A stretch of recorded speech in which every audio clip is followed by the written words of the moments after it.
After bail to Chief Minister Arvind Kejriwal, a mega twister in the Liquorgate case. Now top ED sources have said the ED will move the Delhi High Court tomorrow. The order of the duty magistrate, this is what top ED sources say, was surprising. The ED will ask the court to put a stay on the order. So we could see those legal developments take place tomorrow morning itself after the huge shot in the arm to the Aam Aadmi Party with Delhi Chief Minister Arvind Kejriwal being granted bail in the Liquorgate case. My colleague Ananya continues to be with us on the broadcast. So Ananya, at this point that top ED sources are telling CNN News 18 that the order of the duty magistrate is surprising. Decode this for us further. Well, definitely, the top ED sources, the Enforcement Directorate have confirmed to our colleague Anshul Singh that, this order was actually surprising, and a challenge to that would be made tomorrow itself by the Enforcement Directorate and its legal team before the Delhi High Court. So, what would be interesting to see is that whether or not, a stay would be granted on this particular order. But if you go by the precedents in the previous cases, whenever an order with regards to the liberty of a person is, passed, it is very unlikely that a stay is actually granted on that. So we'll have to wait and watch as to how things pan out. But the Enforcement Directorate is very hopeful that it will secure a stay in this particular case. But what would be interesting, Ayushman, is that still the detailed order copy is not out yet, and the reasonings as to why this bail has been granted, how have the 45 riggers been compromised, or how have they been satisfied, is something that we'll have to wait and watch for, because the Enforcement Directorate's main claim has, since the very beginning, has been that, Arvind Kejriwal is somebody who's the main key conspirator in this particular case. And not only this, he is also vicariously liable under Section 70 of the Prevention of Money Laundering Act. He's the national convener of this particular party. In fact, he was one of the biggest bribe takers in this particular case, is what the Enforcement Directorate alleges. 100 crores was the bribe that he had demanded from K. Kavita, of which 50 crore was being arranged by Manguta Srinivasan Reddy, while the other half was being arranged by K. Kavita and her team as well.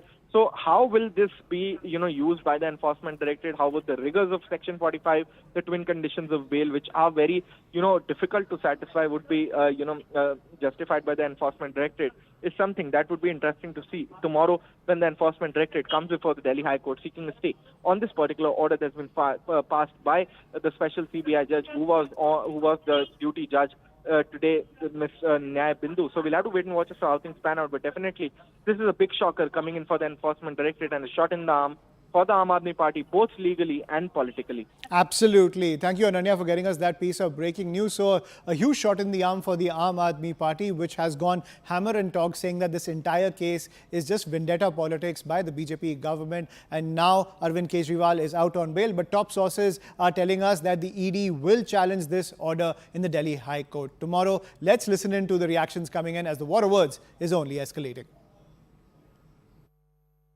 मुख्यमंत्री अरविंद केजरीवाल जी की एक lower court यानी कि Rouse Avenue court से जमानत मिलना, मुझे लगता है ना सिर्फ दिल्ली और आम आदमी पार्टी के लिए, पूरे देश के लिए एक मील का पत्थर साबित होगी। हमारी पूरी न्याय व्यवस्था के अंदर ये फैसला एक बहुत बड़ी मिसाल बनेगा। उसका बड़ा कारण ये है कि पीएमएलए के मामलों में अक्सर ये देखा जा रहा था कि कोई भी राहत अगर किसी को मिलती है तो लोअर कोर्ट से नहीं, हाई कोर्ट से नहीं, सुप्रीम कोर्ट में जाके कोई राहत मिलती है। मुझे ऐसा लगता है सभी जगह लोअर जुडिशरी के अंदर एक रोशनी का काम करेगी। अरविंद केजरीवाल जी को जमानत मिलने पर आम आदमी पार्टी कह रही है सत्यमेव जयते, ये जीत हुई है। अगर ये जीत है जमानत मिलना, मैं बताना चाहता हूं देश के अंदर, अभी तक देश के अंदर कोई सिंगल भी आदमी ऐसा नहीं है जो करप्शन केस में अरेस्ट हुआ उसको जमानत ना मिली हो सजा होने से पहले। सबको मिली है। यहां तक कि सुखराम जी जैसे लोग जिनके घरों से अरबों रुपया मिला था उनको भी मिली है। लालू प्रसाद यादव जी जिन्होंने चारा घोटाले के अंदर करोड़ों रुपया उनके घर से मिला था, अरबों रुपया, उनको भी जमानत मिली है। जमानत मिलने का मतलब ये नहीं है कि आज आप कहें हमारे खिलाफ सबूत नहीं है। अब के आपके खिलाफ सबूत थे, इसीलिए तो उसी कोर्ट ने आपको पहले जेल में भेजा, और आज तो अब ये भी नहीं अरविंद केजरीवाल जी कह सकते कोर्ट बायस्ड है। उसी कोर्ट ने आपको जमानत दी क्योंकि सबूत आपके खिलाफ थे, इसीलिए आपको 6 महीने उसी कोर्ट ने जेल में रखा। देखिए, इस बेल के ऑर्डर के आने के बाद भारतीय जनता पार्टी के और भाजपा के साथ साजिश करने वाले तमाम लोगों के चेहरे पर काली खिटी है।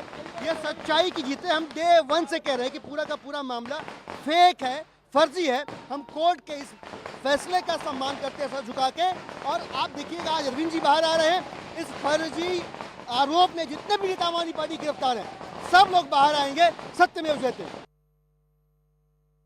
एक ऐसे समय में जब देश के अंदर एक जनादेश आया है इस सरकार के खिलाफ, मौजूदा सरकार के खिलाफ, तो मुझे लगता है कि अरविंद केजरीवाल का ऐसे वक्त में बाहर आना लोकतंत्र को मजबूती देगा और दिल्ली की जनता के लिए, देश की जनता के लिए आज बहुत खुशी का दिन है, बहुत बड़ी खबर है। हम सब लोग उत्साहित हैं इस खबर को सुन के और मैं माननीय न्यायालय का जो ये फैसला आया है उसको सर झुका के नमन करता हूं। बहुत बड़ा फैसला उन्होंने दिया है।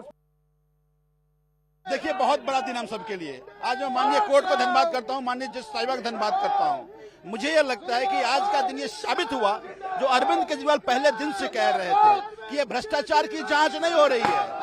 ये अरविंद केजरीवाल जी को, आम आदमी पार्टी को बदनाम करने की साजिश की जा रही है। आज जो अरविंद केजरीवाल डे 1 से कह रहे थे, आज वह साबित हुआ और माननीय कोर्ट ने दूध का दूध, पानी का पानी कर दिया। भ्रष्टाचार कहीं नहीं है, झूठे खेत में सभी नेताओं को फंसाया गया है। तो अब दूध का दूध, पानी का पानी देश के सामने है। So while Aam Aadmi Party workers are celebrating, Arvind Kejriwal is still not out of the woods yet, ladies and gentlemen, and the war of words will only escalate between the Aam Aadmi Party and the BJP.